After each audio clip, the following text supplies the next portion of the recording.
Si usted no ha escuchado el bombazo de los sábados, es posible que no se haya perdido de algo extraordinario. Pero si los demás lo escucharon, captaron las enseñanzas del profesor. He aquí una pincelada del bombazo Brinda Café, para que no sea otro quien le cuente. Profe, una pregunta para usted y para Luis. Rápidamente, y desviándome del tema, pero creo que es de importancia para mí como venezolano. Sí. ¿Qué le parece ahora la carta de racionamiento que se implantó en Venezuela? El mismo estilo de Cuba. Mi percepción. Pulpo. ¿O nos estamos cubanizando? Pulpo, tú tuviste que venir a Estados Unidos huyéndole A la falta de cosas. a la abundancia o a la escasez. No, yo no me vine de mi país por la abundancia ni la escasez. Yo me vine por la inseguridad. Por los 50 muertos que hay diariamente en todo el territorio venezolano. No tanto por la comida, porque quizás a veces, como casi siempre, yo tengo 33 años y siempre en mi juventud siempre se ha buscado, porque siempre ha habido escasez. Porque es imposible que un país tercermundista tenga todas las cosas que tiene a la mano. Se está contradiciendo, ¿te das cuenta? No. Fue una pregunta inspirada por Dios, bueno, lo que le hice, no fue una vaina de lo loco. Está entrando solito. Lo que le estoy diciendo, cuando yo me vine de mi país, no existía la escasez que existe ahora. Oye, ahora cambió. No. Pero escuchen. Usted dijo ahora mismo, Pulpo, que en América Latina dijo así mismo, palabra textual suya. En los países tercermundistas. La escasez siempre ha existido. Sí, eso lo dijo ahora usted. voy, pero perdón. Para poder comprar comida. Dime una cosa, la gasolina ya subió de precio. ¿Cuánto cuesta ya? Pero es que la gasolina la paga el gobierno. La subsidia el gobierno. Un galón, ¿verdad? Vendría aproximadamente costando en Venezuela de 4 a 5 centavos. ¿Estamos en lo correcto? Pulpo, tú tienes que cambiar la fuente que tú te estás, porque te están envenenando. No me están la fuente envenenando. que tú te estás. Mi mamá es chavista, que es el problema de todo aquí. Y ella es la que me dice todo esto. Y está en un estado que es centralista. Ay, tu mamá tiene buenas informaciones. Luis Castillo, yo decía ella es hace chavista, poco. Profe, chavista a la muerte. Perdóname, ella sabe por qué, porque ella ha vivido otros regímenes. Tú no. Yo decía que en días pasados, que cuando una economía de un país se distribuye equitativamente, se nota menos. La riqueza se nota menos. Claro. ¿Tú sabes por qué se nota menos? Porque un magnate, vamos a decir en Filadelfia, la gente está aquí escuchándonos. En Filadelfia hay un magnate que tiene su fortuna, más de $2,000 millones. Y a su alrededor hay gente que no tienen el sostén para alimentarse todos los días. Pero ese magnate construye un edificio de 25 pisos y todo el mundo lo ve. Todo el mundo ve el edificio y vienen los turistas y ven el edificio de Filadelfia y van a un parque que se decoró y se ve bonito, pero alrededor de ese parque y ese edificio hay gente pasando hambre. Si ese dinero de ese señor se distribuye entre todos, no se va a exhibir el edificio. Cuando están desviando del punto, porque yo estoy preguntándoles, no me importa los ricos ni los pobres, no me importa, yo estoy preguntándoles que para usted, profe, que es el que más experiencia de esto tiene, que si para usted que más experiencia tiene aquí, ese sistema que lo ha tenido Cuba durante los últimos 30 años es un sistema favorable para un país que no existe dictadura, porque en Cuba lo hay, porque hay dictadura y porque hay extremada escasez, porque no genera dinero, porque no tiene un motor como el petróleo, porque en Venezuela tiene que el gobierno poner este sistema. Déjame decirte que ahí es donde yo quiero llegar contigo. Yo entiendo a Cuba porque Cuba está ahogado a la 10ª potencia. Tú tienes que buscar una fuente mejor que te informe, porque es que medimos al mundo de diferente manera, lo medimos de diferente manera.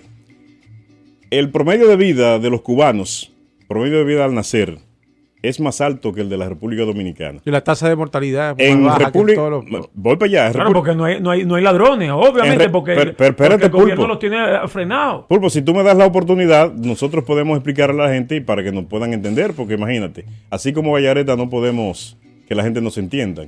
Voy a poner el ejemplo entre la República Dominicana y Cuba.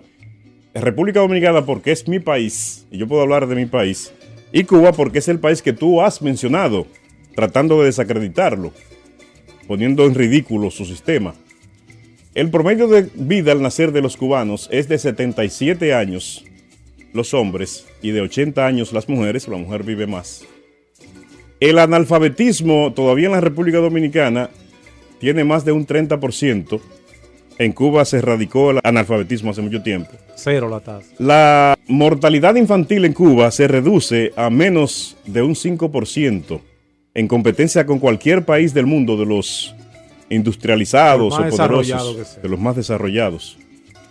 E incluso países que no tienen que lidiar con fenómenos naturales como Cuba. Cuba cada año viene un fenómeno. Ya comenzando la temporada de ciclón, ahora mismo hubo una tormenta que acabó con Pinar del Río, esos sitios por ahí. Cuba cada año tiene que dedicar una parte enorme de su presupuesto para poder auxiliar a la gente que sufren pérdidas por causa de los ciclones. ¿Y cómo vive Fidel? Por favor, sé maduro. Profe, pero es que no, Maduro es el presidente de Venezuela. Si no, nosotros cambiamos el tema, porque precisamente para responderte la pregunta que tú me dices que cómo vive Fidel, en Sudáfrica hay un líder llamado Nelson Mandela que tenemos que prepararnos porque posiblemente ya, hoy fue internado de emergencia, posiblemente ya tengamos a Nelson Mandela físicamente ya muy poco tiempo aquí en la tierra, tiene más de 95 años de edad. Nelson Mandela duró 27 años preso por ser un protestante del sistema del apartheid que gobernó a Sudáfrica, un país de un 90% de negros. Lo gobernaron 10% de blancos en una manera segregacional. Hubo una segregación racista en Sudáfrica y Nelson Mandela fue encarcelado por 27 años. Nelson Mandela salió de la cárcel después de esos 27 años y ha tenido los derechos que cada ser humano le concierne. Es para contestarte de que cómo vive Fidel Castro. Nelson Mandela se ganó con su lucha el que hoy se le atienda en los mejores hospitales. No solo de Sudáfrica, de cualquier parte del mundo en donde haya gente de buena voluntad. Él se lo ganó, él luchó por la humanidad. Y una persona que haya luchado por la humanidad merece vivir dignamente, aunque todos lo merecemos. Pero yo no creo que exista un loco viejo, Luis Castillo y queridos amigos, que sea un gobernante de un país por más de 50 años y que no tenga donde dormir. Por eso te digo que sea maduro, porque es que tú no puedes pretender... El punto es que Fidel Castro ha tenido bajo su pie, bajo su opresión, bajo su comunismo del siglo XXI, o su, como dice en Venezuela, el socialismo del siglo XXI, a un país en decadencia, a un país... Yo vivo, en mi casa vive un cubano, profe, y usted debe conocer un cubano muy famoso que se llama Orlando, que es un pintor, que ese hombre tuvo que salir con todo el sacrificio del mundo para venir a este país. Yo conozco a otro cubano llamado Silvio Rodríguez, que es muy famoso y que se le ha ofrecido de todo y no lo ha hecho. Y conocí a un cubano famoso, profe, que se hizo famoso. Y vamos a dejar este tema, porque yo no quiero que tú me lleves. Yo no quiero que tú me lleves al piso, porque yo entiendo que tu experiencia, políticamente hablando, es muy corta. No, y entonces yo ponerme a discutir contigo es rebajarme a tu nivel, profe, completamente. Es la pobreza hubo un cubano a cual le secuestraron a un hijo y en el camino murió su madre, llamado Elian González, y su padre le ofrecieron aquí en Estados Unidos $2 millones y una mansión para que se quedara viviendo en Estados Unidos junto al niño. Y él no quiso, no lo hizo. Es para que tú veas, Pulpo, que la dignidad de un hombre no se compra con dinero. Si tú piensas que la capacidad de un individuo es por dinero, bueno, te va a llevar el diablo, el mismo diablo te va a llevar. Vuelvo y le repito, nos cambiamos del tema. Vamos a un corte comercial. Lamentablemente, los seres humanos, es algo que yo siempre he dicho, nos creemos todos que podemos llegar a ser poderosos. Ya cuando llegamos aquí a Estados Unidos, ya somos ricos. Por obligación creemos que tenemos que estar en la corriente de los ricos. Y el pobre siempre es pobre. Luis Castillo, Pulpo, queridos amigos oyentes. Nunca lo va a dejar de ser. El pobre siempre es pobre, porque esta sociedad fue diseñada de esa manera. Desde los tiempos bíblicos, ahí comenzó el diseño, famosos tiempos bíblicos. Comenzó el diseño que a nosotros hoy nos afecta. Hay pobres que han salido de la pobreza a ser ricos, es verdad.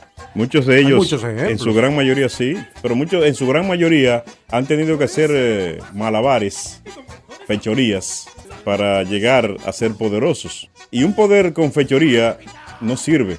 Entonces, ¿para qué hacerse de dinero y tener detrás una mancha Yo escribí un pensamiento en Facebook. Yo lo escribí en un momento, yo me pongo a escribir y de momento me salen cosas que después yo me río. Yo escribí que dice, ¿sabes por qué hay tanta gente estúpidas en el mundo? Porque les han dicho que la educación es un pan. Se lo comen, lo cagan y ya. Exactamente.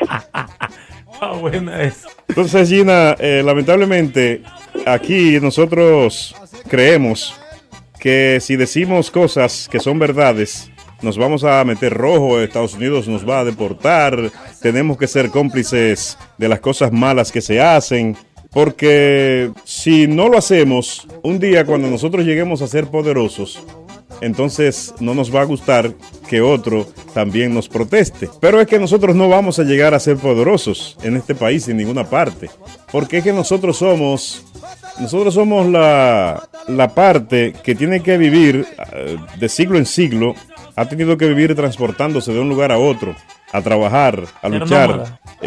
Fíjate, los africanos, que es de donde yo desciendo, mira mi color, pulpo, fuimos traídos aquí como animales, cazados. Nos cazaban por allá por el África y nos traían a trabajar forzados aquí.